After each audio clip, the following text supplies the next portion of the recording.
How to fix Grindr, something went wrong. Hello everyone, welcome to our YouTube channel TechPorn. In this video I'll show you how you can fix Grindr, something went wrong. So to learn how to do it, please make sure to stick with us till the end of the video and follow our instructions correctly. So without further ado, let's get started. So if you are facing problem with your Grindr application that says something went wrong, it might happen because of your application problem. And if you are using outdated Grindr application, now update your Grindr application to its latest version. If you use outdated application, you might face some problem with your application. And now to update your Grindr application, go to Play Store on your mobile device and search for Grindr on the search bar.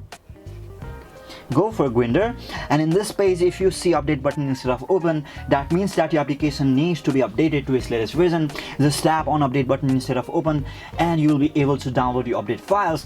And if you don't see any update button instead of open like I am saying, that means that your application is already updated to its latest version.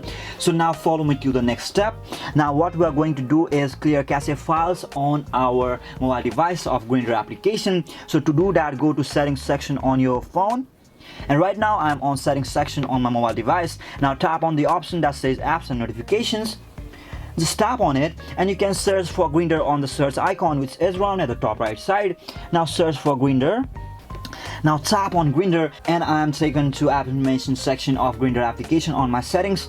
Now tap on the option that says storage and cache and tap on clear cache to clear all the temporary files on your Grindr application, which will clear up space for your Grindr application to run smoothly. So even after doing these two steps, if you are not able to fix your problem, what you can do is simply uninstall your Grindr application from your mobile device and install it again. And sometimes doing this step fixes so many problems with your application and bugs on your application. Also try to restart your device, and sometimes restarting your device fixes so many problems with your mobile device. So after doing all these steps, I hope that you will be able to fix something went wrong on your Grindr application. So I hope it was very easy to fix it. So that's it for today. Thank you for watching our video. Don't forget to drop like and subscribe to our channel. We'll keep posting videos like this. See you in the next video.